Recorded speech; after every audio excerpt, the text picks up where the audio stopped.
दोस्तों, कहानी की शुरुआत रात के समय होती है।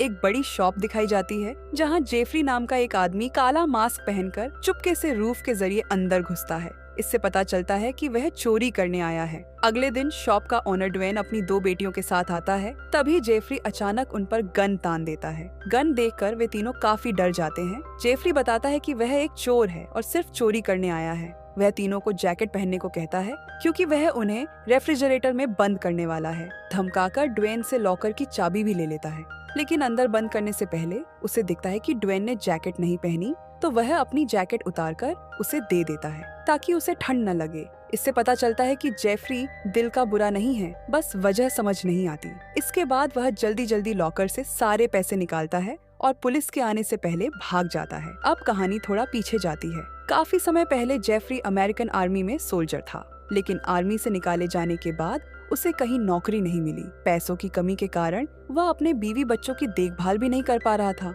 इसी वजह से उसकी बीवी लाना उसे हमेशा के लिए छोड़कर चली जाती है। एक दिन जेफरी की बेटी बैकी का बर्थडे होता है।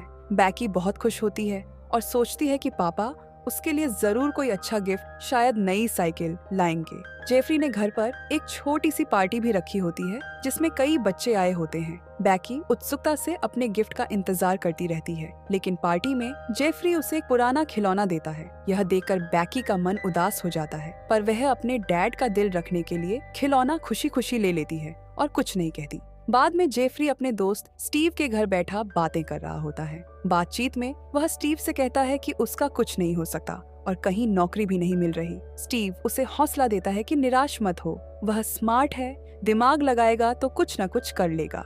स्टीव की बात सही भी है, क्योंकि जेफरी को छोटी छोटी चीजें बहुत याद रहती हैं और इसी खूबी के कारण उसे आर्मी में काम मिला था। अगले दिन लाना बैकी को लेने जेफरी के घर आती है और अपने दोनों जुड़वा बच्चों को भी साथ ले जा रही होती है। उसी समय जेफरी उससे कहता है कि उसे अकेला मत छोड़ो, वह सब कुछ ठीक कर देगा। लेकिन लाना उसकी बात नहीं सुनती और जेफरी के रोकने के बावजूद अपने बच्चों के साथ चली जाती है। इससे बेचारे जेफरी का दिल बहुत दुखी हो जाता है। कुछ समय बाद जेफरी अपनी कार में बैठा होता है और तभी वह देखता है कि सामने वाली शॉप के रूफ पर एक आदमी कुछ अजीब कर रहा है। थोड़ी देर ध्यान से देखने पर उसे समझ आता है कि वह एक चोर है। यही देखकर जेफरी के मन में भी चोरी करने का ख्याल आता है, लेकिन इससे पहले वह उस शॉप के बारे में अच्छी तरह जानकारी जुटा लेता है और इसी तरह वह चोरी की राह पर अपना पहला कदम रखता है, क्योंकि उसके पास कोई दूसरा रास्ता नहीं था। कहानी फिर प्रेजेंट में आ जाती है, जहाँ जेफरी पैसे चुराकर भाग रहा होता है, सब अपने परिवार को वापस पाने के लिए। धीरे धीरे वह कई दुकानों में चोरी करता है और एक साल के अंदर काफी पैसे इकट्ठा कर लेता है। उन्हीं पैसों से वह एक बड़ा घर खरीदता है। जैसे ही लाना को उसके अमीर होने का पता चलता है, वह बच्चों को लेकर वापस जेफरी के पास आ जाती है। जेफरी भी अपना परिवार पाकर बहुत खुश होता है। कुछ समय बाद बैकी का बर्थडे आता है और जेफरी एक बड़ी पार्टी रखता है, लेकिन उसका दोस्त स्टीव सोच में पड़ जाता है कि जेफरी के पास इतने पैसे आए कहां से। तभी टीवी पर रूफमैन नाम के चोर की खबर आती है। रिपोर्टर बताते हैं कि उसका आतंक बढ़ता जा रहा है और पुलिस उसे ढूंढ रही है। यह देखकर स्टीव को जेफरी पर थोड़ा शक होता है कि कहीं वही रूफमैन तो नहीं, पर फिर वह इस बात पर ज्यादा ध्यान नहीं देता। इस बार जेफरी बैकी के बर्थडे पर उसे उसका फेवरेट साइकिल गिफ्ट करता है। बैकी बहुत खुश हो जाती है और उसकी खुशी ही जेफरी की भी खुशी बनती है, लेकिन उसे पता नहीं था कि यह खुशी ज्यादा देर टिकने वाली नहीं। अचानक पुलिस जेफरी के घर पहुंच जाती है, क्योंकि उन्हें पता चल चुका होता है कि वही रूफमैन चोर है। पुलिस को देखकर जेफरी भागने की कोशिश करता है, लेकिन आखिर में उसे पकड़ लिया जाता है। कुछ समय बाद जेफरी को कोर्ट में पेश किया जाता है, जहाँ जज उसे कई दुकानों से चोरी करने के जुर्म में 45 साल की सजा सुनाते हैं। उधर लाना टीवी पर जेफरी को देखकर हैरान रह जाती है। उसे यकीन नहीं होता कि जेफरी पैसों के लिए इतना गिर सकता है। अब उसे जेफरी की शक्ल से भी नफरत होने लगती है। फिर पुलिस जेफरी को जेल ले जाती है, जहां उसे आखिरी बार अपने परिवार से कॉल पर बात करने की अनुमति मिलती है। फोन पर वह बैकी से कहता है कि चिंता मत करो, वह जल्द बाहर आ जाएगा। बैकी भी बहुत दुखी होती है, पर कुछ कर नहीं सकती। लेकिन तभी लाना बैकी से कहती है कि डैड से बात करने की जरूरत नहीं, क्योंकि आज से उसके डैड हमेशा के लिए मर चुके हैं। बैकी कॉल पर जेफरी को यह भी बताती है कि उसकी मॉम ने एक नया बॉयफ्रेंड बना लिया है, जो उसे होमवर्क में मदद करेगा। यह सुनकर जेफरी को बहुत गुस्सा और दुख होता है। जेल में आए एक दिन भी नहीं हुआ और लाना ने नया बॉयफ्रेंड बना लिया। उसी समय पुलिस जेफरी से फोन छीन लेती है। इसके बाद वह जेल में टेंशन में बैठा रहता है। उसे सिर्फ अपनी बेटी की चिंता सताती है। वह अपनी फैमिली फोटो में से लाना की तस्वीर भी फाड़कर फेंक देता है। आगे जेफरी बाकी कैदियों की तरह जेल में अपनी जिंदगी काटता रहता है। जेल में कैदियों से कई तरह के काम कराए जाते हैं, जैसे सामान उठवाकर ट्रक में लोड कराना। इसी दौरान जेफरी ट्रक के जरिए जेल से भागने का प्लान बनाता है। एक दिन ट्रक में खराबी आती है। ड्राइवर उसे ठीक कर रहा होता है और मदद के बहाने जेफरी ट्रक के नीचे के हिस्से को ठीक से नाप लेता है ताकि वहीं लद कर भाग सके। अगले दिन वह उसी नाप की लकड़ी काट कर तैयार कर लेता है और सुई धागे से अपने लिए एक कपड़ा भी बना लेता है। अब वह भागने के लिए पूरी तरह तैयार होता है। कुछ दिनों बाद जब ट्रक सामान लेकर जेल से बाहर जा रहा होता है, जेफरी चुपके से ट्रक के नीचे फिट हो जाता है और किसी पुलिस वाले को पता भी नहीं चलता। रास्ते में वह ट्रक से उतरकर भागने लगता है और अपना जेल वाला कपड़ा बदल लेता है ताकि कोई पहचान न सके। रात को वह अपने दोस्त स्टीव को कॉल करता है और पूछता है कि क्या वह उसके लिए नकली पासपोर्ट बना सकता है, क्योंकि उसे दूसरी कंट्री भागना है। लेकिन इस बार स्टीव साफ मना कर देता है। कहता है कि जेफरी की वजह से वह खुद खतरे में पड़ सकता है और फिर कॉल काट देता है। उधर पुलिस को जेफरी के भागने की खबर मिल जाती है और वे शहर भर में उसकी तलाश शुरू कर देते हैं।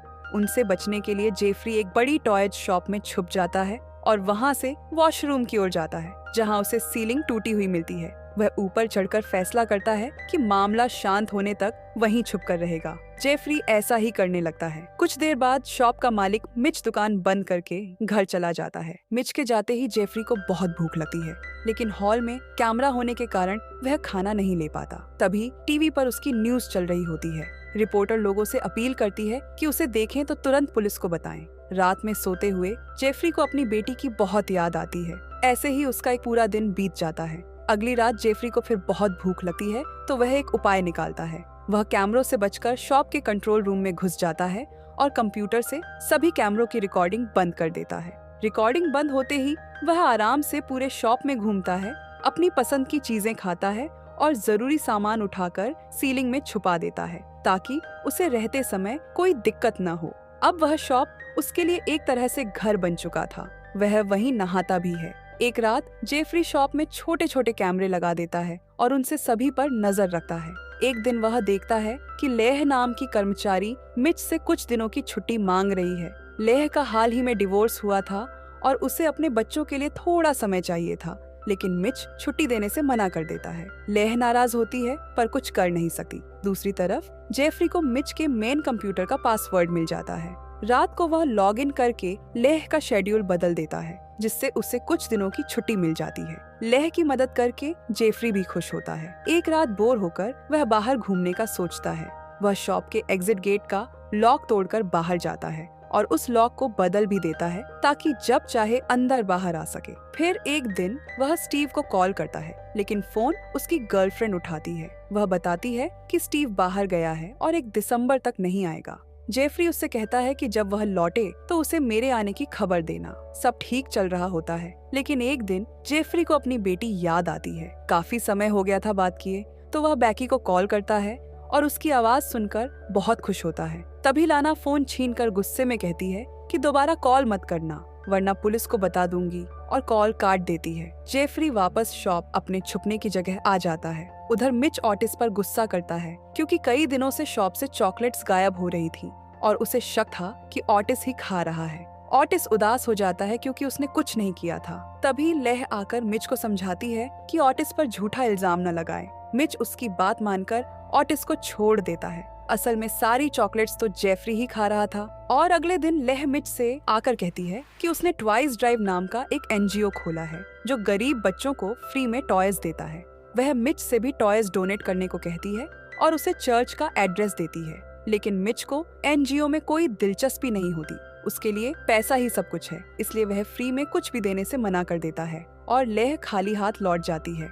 मगर दूसरी तरफ जेफरी ने लेह की सारी बातें सुन ली थीं और वह उसकी मदद करना चाहता था। अगले दिन वह ढेर सारे टॉयज लेकर उसी चर्च पहुंचा। बाहर टॉयज रखकर लौटते समय नेहा नाम की एक औरत उसे देख लेती है और जबरदस्ती अंदर ले जाती है। चर्च में सभी लोग मिलकर गाना गा रहे होते हैं और लेह भी उनमें शामिल होती है। यह देखकर जेफरी को अंदर से बहुत खुशी होती है। थोड़ी देर बाद जेफरी खाना खा रहा होता है, तभी पिस्टर और ईलन नाम के पति पत्नी उसके पास आते हैं। वे उसे धन्यवाद देते हैं कि उसने उनके एनजीओ की मदद की। वे उसे लेह से भी मिलवाते हैं और लेह भी शुक्रिया अदा करती है।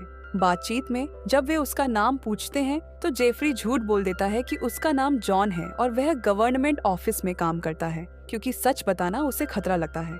लेकिन हम तो उसे जेफरी ही कहेंगे। वह वापस शॉप लौट आता है और अंदर से बहुत खुश होता है कि उसने कुछ अच्छा किया है। रात में ब्रश करते समय उसके दांत में दर्द होता है, क्योंकि उसने बहुत सारे चॉकलेट खा लिए थे और कैविटी हो गई थी। इलाज के लिए पैसे जुटाने वह टॉय शॉप से कुछ प्लेस्टेशन की सीढ़ी चुराकर बेच देता है और उन पैसों से दंत चिकित्सक के पास जाकर दांत साफ करवाता है। अगली सुबह नेहा उसे डिनर पर बुलाती है। डिनर पर जेफरी कई लोगों से मिलता है। लेह भी वहाँ होती है। वह सबके साथ घुल मिल जाता है और सब उसे पसंद करने लगते हैं, यहाँ तक कि लेह भी। कुछ समय बाद लेह और जेफरी रास्ते में साथ साथ चल रहे होते हैं। लेह कहती है कि उसने आज तक जेफरी जैसा अच्छा आदमी नहीं देखा और उससे पूछती है कि क्या वह उसके साथ डेट पर चलना चाहेगा। यह सुनकर जेफरी बहुत खुश हो जाता है। अगले दिन दोनों डेट पर जाते हैं और अच्छा समय बिताते हैं। वहीं लेह अपने पति के बारे में बताती है, कैसे शुरुआत में सब ठीक था, फिर झगड़े बढ़े और आखिर में उसे तलाक लेना पड़ा। वह अब अपनी बेटियों को अकेले पाल रही है। जवाब में जेफरी कहता है कि वह उसे कभी अकेला नहीं छोड़ेगा और उसे गले लगा लेता है। बाद में लेह उसे अपने घर ले जाती है। दोनों एक दूसरे के करीब आते हैं। लेह कहती है कि वह उसे बहुत पसंद करती है, लेकिन चाहती है कि उसकी बेटियां भी उसे पसंद करे। जेफरी कहता है कि वे जरूर करेंगी और वह उनकी बेटियों को अपनी बेटियों की तरह ही मानेगा। यह सुनकर लेह को अच्छा लगता है। जेफरी फिर अपने शॉप लौट आता है। रात को उसे अपने परिवार की तस्वीर याद आती है, लेकिन इस समय लेह का परिवार ही उसके लिए सब कुछ बन गया था। अगले दिन वह लेह की बेटियों से मिलने जाता है। वह ढेर सारे गिफ्ट्स लाता है। बड़ी बेटी का नाम लिंसे और छोटी का नाम डी होता है। डी को खिलौने देकर वह उसे खुश कर देता है, लेकिन लिंसे उसे बिल्कुल पसंद नहीं करती और बिना मिले अपने कमरे में चली जाती है। यह देखकर लेह को थोड़ा दुख होता है, लेकिन जेफरी डी से बहुत अच्छे से घुल मिल जाता है। उसका होमवर्क भी करवाता है। डी को भी जेफरी से लगाव हो जाता है। लेह को यकीन रहता है कि एक दिन लिंसे भी उसे जरूर पसंद करेगी। इसी तरह जेफरी लेह के परिवार के साथ काफी समय बिताने लगता है और धीरे धीरे डी और वह बहुत अच्छे दोस्त बन जाते हैं। वह डी के साथ हेलोवीन भी सेलिब्रेट करता है, लेकिन लिंसे अब भी उससे नाराज रहती है और अपनी माँ को जेफरी के साथ बिल्कुल नहीं देखना चाहती। एक दिन शॉप में मिच फिर से ऑटिस का मजाक उड़ाता है। अपना मजाक बनता देखकर ऑटिस अंदर से बहुत नाराज हो जाता है। तभी लेह उसे कहती है कि उसे मिच से अपनी बेइज्जती का बदला लेना चाहिए। ऑटिस गुस्से में मिच के पास जाता है, लेकिन हिम्मत जुटाने के बाद भी कुछ कह नहीं पाता और चुपचाप लौट आता है। उसे लगता है कि उसकी किस्मत में सिर्फ बेइज्जती ही लिखी है। दिन बीते जाते हैं और जेफरी लेह के परिवार के और भी करीब आता जाता है। लेह भी उस पर पूरा भरोसा करने लगती है। एक रात जेफरी लेह से कहता है कि उन्हें यह जगह छोड़कर दूर चले जाना चाहिए, लेकिन लेह मना कर देती है कि यही उसकी जिंदगी है और वह यह जगह नहीं छोड़ सकती। यह सुनकर जेफरी उसके हर सुख दुख में साथ रहने का फैसला कर लेता है। एक रात जेफरी शॉप के अंदर जा ही रहा होता है कि अचानक मिच अंदर आ जाता है। उसी समय मिच की नजर जेफरी पर पड़ती है। जेफरी नंगा नहा रहा होता है। उसे देखकर मिच डर जाता है कि यह कोई भूत वूहत है और भागता हुआ बाहर निकल जाता है। मौका देखकर जेफरी जल्दी से सीलिंग के ऊपर छुप जाता है। कुछ देर बाद पुलिस शॉप में पहुंचती है और हर जगह उस अदृश्य बंदे को ढूंढने लगती है। उन्हें नहीं पता कि वह जेफरी है, बस कोई था जिसे खोजना है। काफी कोशिश के बाद भी पुलिस को कुछ नहीं मिलता। मिच पुलिस को सीसीटीवी फुटेज दिखाता है, लेकिन फुटेज में कुछ भी रिकॉर्ड नहीं होता। यह देखकर वह हैरान रह जाता है कि आखिर कैमरे बंद किसने किए। वह शॉप की सिक्योरिटी और कड़ी कर देता है और उस नंगे चोर की खबर टीवी पर भी चलने लगती है। इसलिए आगे से जेफरी को और भी ज्यादा सतर्क रहना पड़ जाता है। कुछ दिनों बाद जेफरी लेह के परिवार के साथ डिनर पर जाता है। वहाँ पेस्टर और एलन भी होते हैं, वही कपल जो चर्च में मिले थे। डिनर पर सब लोग उसी नंगे चोर की बात कर रहे होते हैं। लेह मजाक में कहती है कि शायद वह बेचारा चोर काफी टाइम से नहाया नहीं होगा, इसलिए शॉप में नहाने घुस गया होगा, और सब हंस पड़ते हैं। लेह को पता नहीं होता कि वही चोर असल में जेफरी है। तभी लिंसे अपनी मॉम से कहती है कि उन्हें उस शॉप में काम नहीं करना चाहिए, वह जगह सुरक्षित नहीं है और उन्हें उनकी जरूरत है। लेह उसे समझाती है कि वह एक चोर की वजह से अपना काम नहीं छोड़ेगी। जवाब में लिंसे कह देती है कि वैसे भी आपको हमारी फिक्र नहीं है, और अगर आप उसे कार चलाना सिखा देती तो आज उन्हें किसी अनजान आदमी के साथ डिनर पर नहीं आना पड़ता।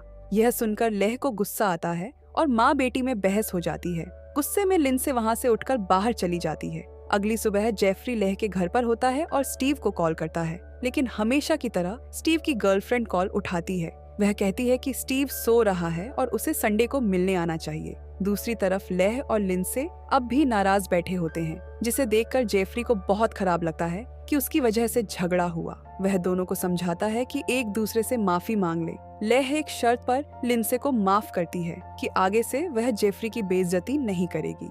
लिंडसे को भी अपनी गलती का एहसास हो जाता है। इसके बाद जेफरी लेह, लिंडसे और डी को कार शॉप ले जाता है। वहाँ वह नई कार का टेस्ट ड्राइव करता है और उनके साथ एक सेल्समैन भी बैठा होता है। ड्राइव करते समय जेफरी अचानक तेज गाड़ी भगाने लगता है, जिससे लिंडसे और डी बहुत एक्साइटेड हो जाते हैं, लेकिन सेल्समैन डर जाता है कि कार का एक्सीडेंट न हो जाए। जेफरी कहता है कि उसे यह कार बहुत पसंद है और वह इसे लिंडसे के लिए खरीद रहा है। लिंडसे बहुत खुश हो जाती है, साथ ही जेफरी उसे अच्छी तरह कार चलाना भी सिखा देता है। आखिर में जेफरी, लेह, लिंडसे और डी अपनी नई कार के साथ एक फैमिली फोटो खिंचाते हैं। लिंडसे का जेफरी के प्रति नजरिया पूरी तरह बदल जाता है।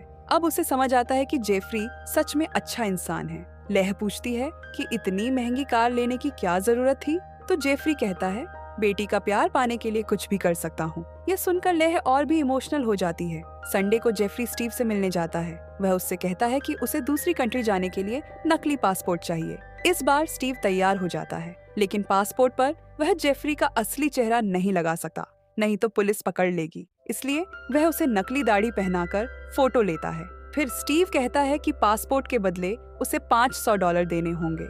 यह सुनकर जेफरी सोच में पड़ जाता है कि इतने पैसे कहां से लाए, लेकिन पुलिस से बचने के लिए उसे यह इंतजाम करना ही पड़ेगा। कार से जाते समय जेफरी की नजर एक गन शॉप पर पड़ती है। वह रूफ से अंदर घुसकर दीवार तोड़कर गन चुराने की कोशिश करता है, लेकिन तभी अलार्म बज जाता है। घबराकर वह जल्दी से एक गन उठाता है और भाग निकलता है।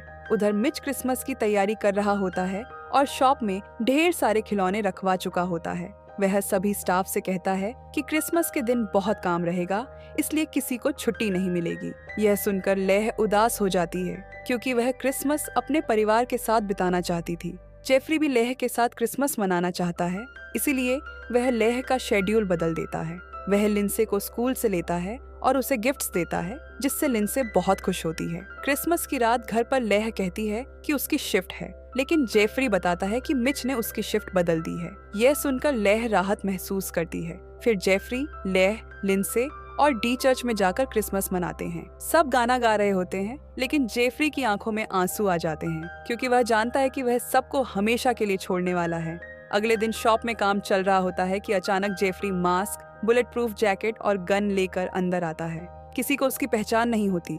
वह सभी को जमीन पर लेटने के लिए कहता है। एक आदमी माने बिना खड़ा रहता है, तो जेफरी उसे मुक्का मारकर बेहोश कर देता है। फिर वह मिच से सारे पैसे लेता है। इसी दौरान एक कलरफुल स्मोक बम फटने से मिच का चेहरा पूरा लाल हो जाता है और उसे दिखना मुश्किल होने लगता है। यह देखकर जेफरी भागने से पहले एम्बुलेंस भी कॉल करता है, क्योंकि दिल से वह बुरा इंसान नहीं है। तभी लेह शॉप में आ जाती है और उसे देखते ही जेफरी वहाँ से भागता है। थोड़ी देर बाद पुलिस आती है और पूरे शॉप की जांच करती है। उन्हें जेफरी के छुपने का तरीका भी समझ में आ जाता है। जेफरी चोरी के पैसे लेकर स्टीव के पास पहुँचता है।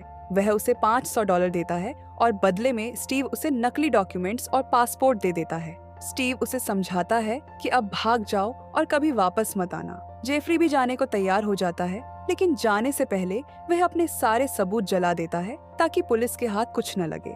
फिर वह एयरपोर्ट की ओर निकलता है। रास्ते में लेह का कॉल आता है, कहाँ हो? हम क्रिसमस डिनर के लिए तुम्हारा इंतजार कर रहे हैं। यह सुनते ही जेफरी खुद को रोक नहीं पाता और आखिरी बार लेह से मिलने का फैसला कर लेता है।